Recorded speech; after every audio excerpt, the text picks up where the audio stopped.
ប៉ាយើងប្រោបង្គាគ្នាចិញ្ចឹមទៅស្រះថ្មីរបស់ខ្ញុំឲ្យប៉ាចំណែកស្រះចាស់របស់ប៉ាឲ្យខ្ញុំកូនឈួតហើយលុយ3សែនយន់ដែលវិនិយោគក្នុងស្រះថ្មីសុទ្ធតែខ្ចីពីសាច់ញាតិទាំងអស់បើទួយកស្រះខូចនោះថ្ងៃណាមួយកូននឹងត្រូវហ៊ូទៅប៉ាវបង្ខំឲ្យវិនិច្ឆ័យមិនខានខ្ញុំមិនឈួតទេស្រះខូចហើយយ៉ាងម៉េចហ៊ូទៅប៉ាវចង់ឃើញខ្ញុំបរាជ័យខ្ញុំនឹងធ្វើឲ្យស្រះនេះរស់ឡើងវិញចំពោះមុខគាត់ឲ្យបានយកស្រះថ្មីតម្លៃ3សែនយន់មកបដូរស្រះដែលគេគិតថាងាប់អ្នកភូមិប្រកាសជាលួចសើចខ្ញុំទាំងអស់សើចចុះខ្ញុំចង់ដឹងថាតើខ្ញុំដួលមុនឬស្រះនេះនឹងរស់ឡើងវិញមុនកុំនិយាយទៀតអីហ៊ូចាស់មកហើយសុងទី3ឯងសម្រាប់មេរោគមិនស្អាតត្រីនឹងបង្គាងាប់អស់កុំមកបន្ទោសលើខ្ញុំហ៊ូទៅប៉ាវស៊ូចិត្តខ្លួនឯងទៅម្សិលមិញទៅបាញ់សារធាតុគីមីថ្ងៃនេះបែរជាបង្ហូរចូលប្រឡាយទឹកឯងធ្វើបែបនេះមិនមែនចង់កាត់ផ្លូវរស់របស់គ្រួសារខ្ញុំទេចាស់ហើយនិយាយអ្វីក៏ត្រូវមានភស្តុតាងនោះមកពីឯងគ្រប់គ្រងមិនល្អសំហើយដែលខាតសៀវយូមានរឿងហើយប្រញាប់ទៅមើលឪពុករបស់ឯងកំពុងឆ្លោះជាមួយហ៊ូចាស់នៅមាត់ស្រះហើយក្រញាំបង្គាប្រែជាពណ៌ខៀវនេះជារោគសញ្ញាធម្មតានៃការពុលស៊ុលហ្វាតជាតិពុលខ្លាំងបែបនេះច្បាស់ជាអ្នកប្រើថ្នាំលើសកម្រិតហើយអូនិស្សិតមហាវិទ្យាល័យមែនលើកក្រោយមុនបង្ហូរទឹកខ្ញុំនឹងប្រាប់ជាមុនតែបើស្រះនេះបង្គាងាប់អស់ទៀតកុំមកបន្ទោសខ្ញុំស្រះរបស់ខ្ញុំមានច្រកទឹកចូលដាច់ដោយឡែកមិនជាប់ជាមួយគាត់ទេប៉ាទៅចិញ្ចឹមនៅទីនោះសិនរងចាំឲ្យបង្គាចំនួននេះធំសិនស្រះនោះប៉ាបានវិនិយោគលុយច្រើនណាស់លុយអាចរកបានវិញតែបើប៉ាដួលគ្រួសារយើងពិតជារំតាមហើយកូនត្រូវថែរក្សាខ្លួនចាស់ប៉ាកុំបារម្ភអីសៀវយូអ្នកភូមិទាំងមូលនិយាយគ្នាអស់ហើយឯងយកស្រះថ្មីតម្លៃ3សែនយន់មកបដូរស្រះចាស់របស់ឪពុកធ្វើដើម្បីអ្វី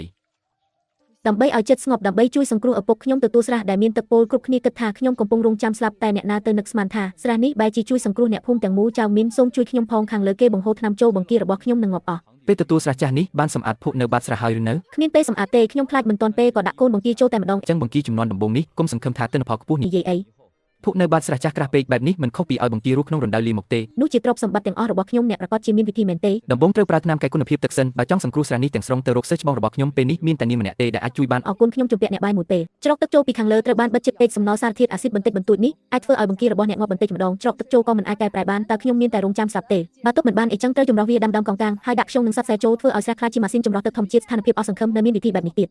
ត្រឹមត្រូវតែការងារនេះខ្វក់ហើយលំបាកណាស់ដៃទុនដូចអ្នកអាចធ្វើបានទេសូម្បីជីវិតក៏ហ៊ានប្រថុយហើយតើនៅខ្លាចពួកអីទៀតក្មេងស្រីនេះឈួតមែនមិនចិញ្ចឹមបង្គាឲ្យល្អទេបែរជាទៅដាំឈើក្នុងទឹក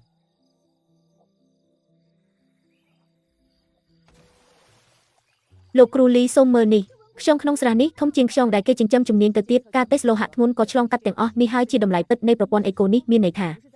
អ្នកមិនមែនគ្រាន់តែដោះស្រាយទឹកពុលពីខាងលើទេសត្វខ្សែពេញស្រះទាំងនេះសុទ្ធតែជាប្រាក់ចំណេញបន្ថែមរបស់អ្នកលើកនេះច្បាស់ជាមានហើយបងជីដូនមួយទើបចាប់បានបង្គាគុណភាពល្អមួយលោតភោជនីយដ្ឋានបងទទួលទិញទេ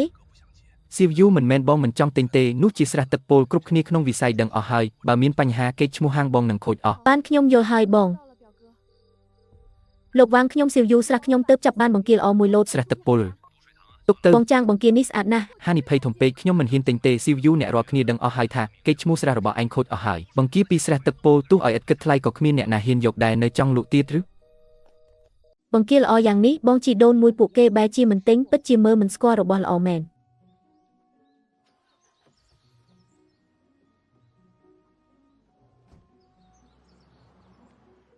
ខ្ញុំមិនជឿទេបង្គាល្អបែបនេះនឹងគ្មានអ្នកទិញ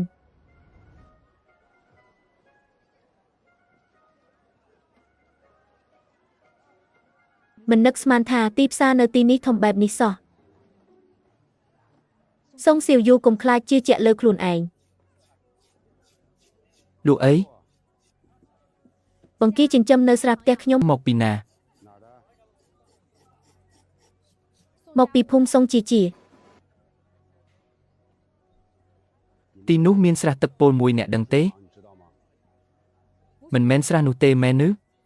ក្មួយឲ្យរបស់មើលទៅល្អមែនតែរបស់ដែលប្រភពមិនច្បាស់ខ្ញុំមិនហ៊ានទិញទេទៅសួរហាងផ្សេងចុះ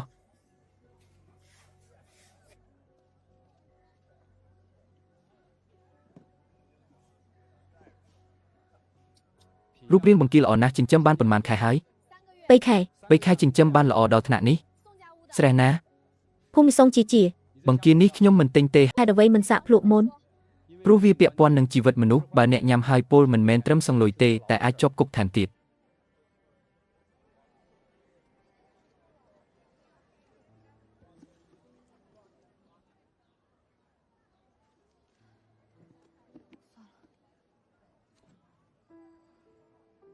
ក្មួយស្រីខ្ញុំដើរកាត់ឃើញក្មួយអង្គុយនៅទីនេះយូរហើយអាចឲ្យខ្ញុំមើលបង្គាបន្តិចបានទេ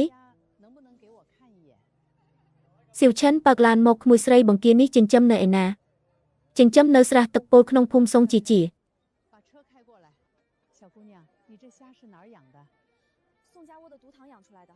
ឡ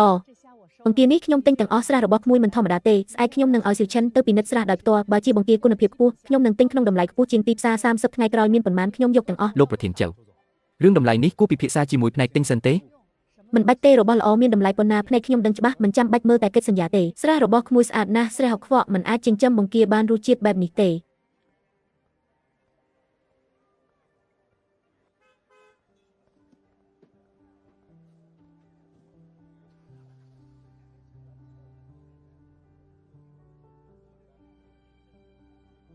ទីបំផុតស្រះនេះត្រូវបានសង្គ្រោះហើយ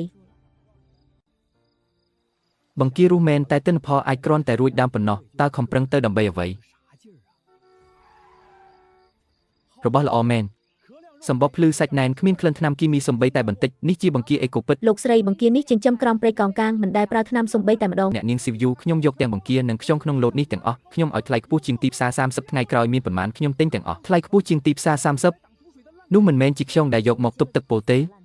គ្រប់គ្នាគិតថាខ្ញុំទទួលយកស្រះដែលគ្មានសង្ឃឹមតែពួកគេមិនដឹងថាខ្ញុំបានប្រែក្លាយស្រះនោះឲ្យទៅជាដើមឈើបង្កើតលុយតែថ្ងៃល្អមិនទាន់បានប៉ុន្មានផងក្នុងភូមិក៏មានរឿងធំកើតឡើងទៀតវាបានបង្កការខូចខាតយ៉ាងធ្ងន់ធ្ងរដល់អ្នកភូមិទាំងអស់ដើមខែសីហាមានភ្លៀងធំធ្លាក់ជាប់គ្នា3លើកអាកាសនៅតំបន់ឆ្នេរប្រែប្រួលលឿនណាស់ពេលថ្ងៃនៅតែមានថ្ងៃរះដល់ល្ងាចវិញពពកខ្មៅគ្រប់ដណ្ដប់ភ្លៀងធំលើកទី3ធ្លាក់នៅម៉ោង2ទៀបភ្លឺខ្ញុំភ្ញាក់ឡើងដោយសារសំឡេងគោលាន់